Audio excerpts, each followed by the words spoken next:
পাকিস্তানের বিপক্ষে প্রথম টেস্টে মাঠে নামার আগে বড় চ্যালেঞ্জ ছিল বাবর রিজওয়ানদের বিপক্ষে লড়াই করার। তবে দুর্দান্ত পারফরমেন্স করে 10 উইকেটের বড় জয় পেয়েছে বাংলাদেশ। পাকিস্তান সিরিজ শেষে আগামী মাসে ভারত সফরে যাবে টাইগাররা।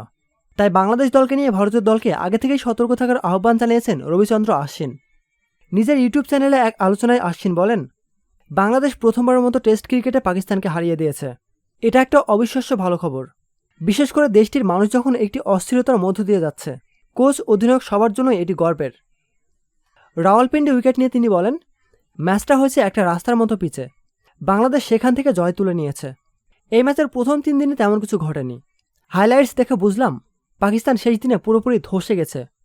প্রথম টেস্টের 5ম দিনের শুরুতেও কেউ ভাবতে পারেনি বাংলাদেশ ম্যাচটি জিতবে।